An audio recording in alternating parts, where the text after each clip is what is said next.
నమస్తే, welcome to Nationalist hub. నీళ్లు నిధులు నియామకాల కోసం ఒరెత్తి సాగినటువంటి తెలంగాణ ఉద్యమం రాష్ట్ర సాకారం దిశగా అప్పట్లో ఉద్యమం హోరెత్తింది. 2014లో తెలంగాణ రాష్ట్రం ఆవిర్భవించిన 10 సంవత్సరాల తర్వాత మళ్ళీ తెలంగాణ అస్తిత్వానికి సంబంధించినటువంటి తెలంగాణ ప్రతీకలుగా ఉన్నటువంటి వాటిని మార్చే విధానం కూడా మళ్ళీ మొదలైంది.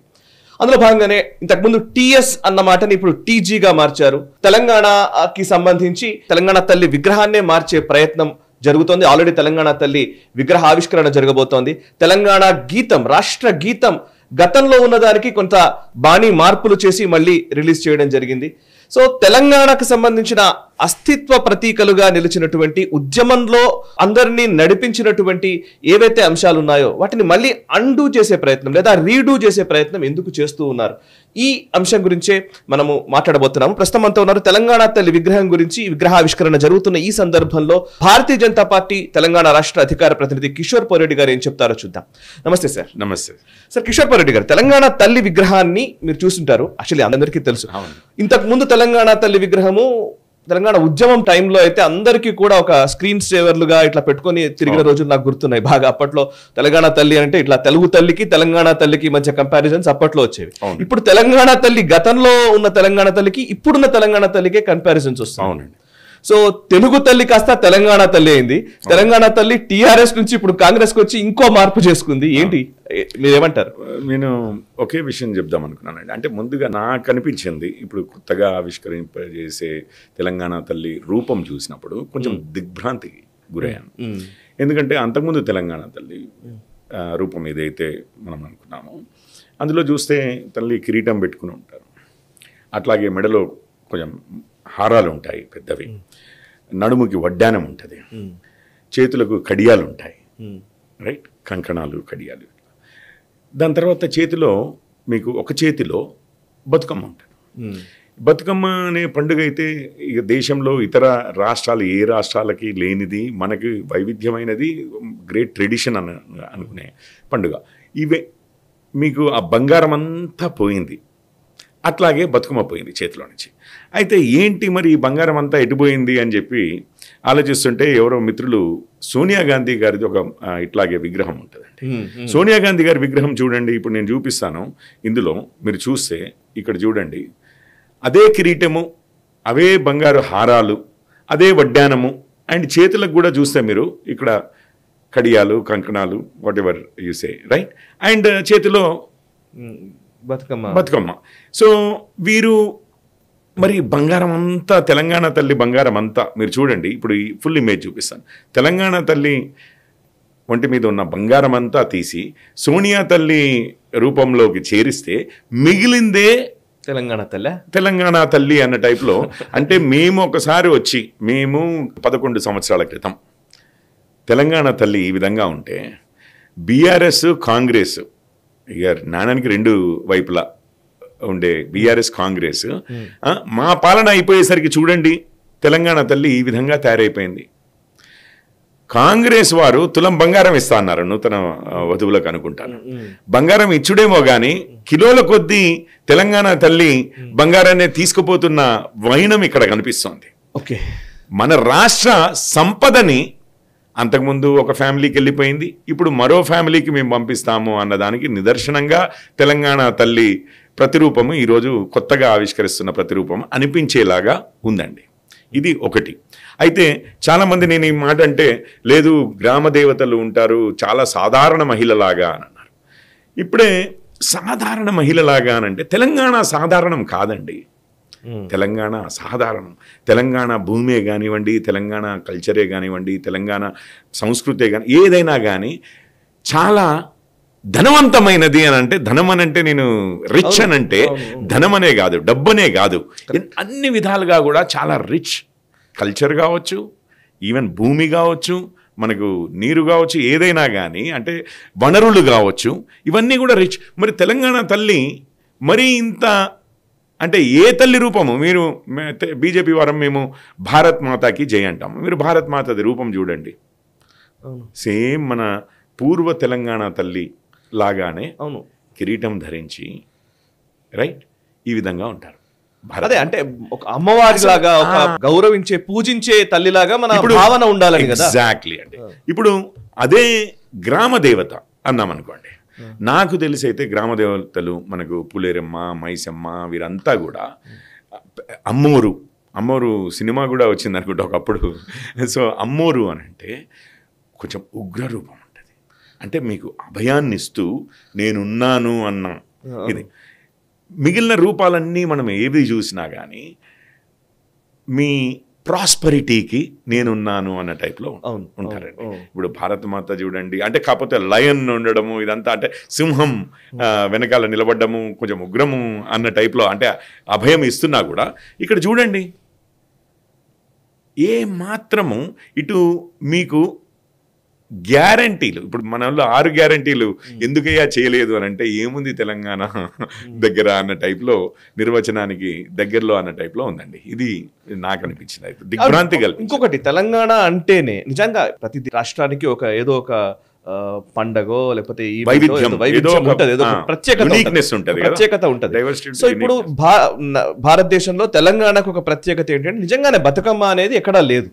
ఆ బతుకమ్మ అనేది ఒక ప్రత్యేకతగా తెలంగాణ గుర్తింపుగా భావిస్తూ వచ్చాం. చాలా వారు కూడా భావించారు. చూడండి, సోనియా గాంధీ గారి చేతిలో ఏముందండి? బతుకమ్మ ఉంది. మరి సోనియా గాంధీ గారి చేతిలో పెట్టిన బతుకమ్మని తెలంగాణ తల్లి చేతిలో లేకుండా ఎందుకు చేశారు? నాకు ఒకే ఒక్కటి అండి అనిపించింది, బతుకమ్మ అనగానే తెలంగాణని గుర్తొస్తుంది. అది ఈ దేశంలోనే కాదు, తెలంగాణ యువతులు ప్రపంచవ్యాప్తంగా బతుకమ్మ పండుగ చేసుకుంటారు. అవునా కాదా చెప్పండి? బతుకమ్మ ఆడతారు. సో అట్లాంటి బతుకమ్మను తీసేశారు. ఎందుకనంటే 2 విషయాలు ఉన్నాయి. సంతోషకరంగా అయితేనేమో మనకు బతుకమ్మ పండుగ గుర్తొస్తుంది. అదే ఈ మలిదశ తొలిదశ కంటే ముందు అసలు జరిగిన ఉద్యమంలో రజాకార్ల సమయంలో బతుకమ్మలు ఆడించారు నగ్నంగా అన్నది ఏమంటే ఒక విధంగా రజాకార్లు కూడా గుర్తొస్తారు. నెగిటివ్ రజాకార్ల మీద కోపం వస్తుందా? ఆబ్వియస్లీ ఆ రెఫరెన్స్ ఉండడం ఎందుకు, రజాకార్లను గుర్తించడం ఎందుకు, ఎంఐఎం వారికి కోపం తెప్పించడం ఎందుకు అని తీసేసినట్టుగా నాకు అనిపించింది. ఎంఐఎం వారు ఎన్నోసార్లు బతుకమ్మ మీద కూడా చాలా సర్కాస్టిక్ గాను హేళన ఇది కామెంట్లు చేసిన ఉదంతాలు ఉన్నాయి, రైట్? సో ఇది పరిస్థితి. ఎంఐఎం వారికి కోపం కలిగించడం ఎందుకు?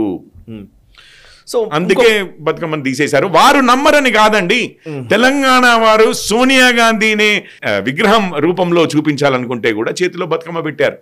అందరికీ వస్తుంది ఆలోచన తెలంగాణ అంటే బతుకమ్మ అని చెప్పి, అయినా కానీ తెలంగాణ తల్లి చేతిలో నుంచి బతుకమ్మని తీసేశారు. రైట్. అయితే యాక్చువల్లీ మీరు కార్పొరేట్ లైఫ్ నుంచి వచ్చారు కాబట్టి జనరల్గానే ఎనీ బ్రాండింగ్ స్ట్రాటజీస్లో వీటిలో ఏం చెప్తారంటే, ఒక CEO మారినా లేకపోతే ఒక కంపెనీ టేక్ ఓవర్ ఎవరు చేసినా కానీ ఫస్ట్ లోగో మార్చడము, దాని ఎగ్జిస్టెన్స్, దానికి సంబంధించిన మేజర్ ఏవైతే ఉన్నాయో వాటిని మార్చే ప్రయత్నం చేస్తుంటారని అంటూ ఉంటారు. సో నేను దానికి రాష్ట్రానికి నేను కలపదలుచుకోలేదు, బట్ ఎస్ కొంత అట్లా కనబడుతుందని చెప్తున్నాను. ఇప్పుడు లైక్ ఎంబ్లమ్, తెలంగాణ ఎంబ్లంలో కాకతీయ తోరణాన్ని తీసివేశారు. ఓకే, అది ఇంకా పూర్తిగా రావాల్సింది ఉంది, ఇంకా మనం వెయిట్ చేద్దాం. ఎంబ్లమ్ విషయంలో ఒకటి. 2, తెలంగాణ గీతం ఏదైతే జయ జయ హే తెలంగాణ ఆ గీతం ఉంది, ఆ గీతాన్ని కూడా కొంచెం మార్పులు చేర్పులు చేయడం జరిగింది. 3, TSని కాస్త TGని చేశారు. అంటే జస్ట్ TS అక్షరం మారింది కదా అనుకోవడం లేదు, మొత్తం మారింది. చెప్తాను చూడండి, ఇప్పుడు విగ్రహం ఇందులో జరుగుతున్నది ఏంటి అంటే, తెలంగాణ ఒక పొలిటికల్ వ్యవహారంగా మారిపోయింది. అంటే ఇప్పుడు భారత పతాకమే కానివ్వండి, మన సింహాల ఇదే కానివ్వండి, అశోక చక్రమే కానివ్వండి, ఇవన్నిటినీ వచ్చిన పార్టీల్లా మార్చుకుంటూ పోతే అసలు భారత్కే ఐడెంటిటీ ఉండదు కదండి. అవును, భారత్కే ఐడెంటిటీ ఉండదు కదా. సో భారత్ యొక్క ఐడెంటిటీ కేవలం పొలిటికల్ అన్న టైప్లో అయిపోయింది కదా.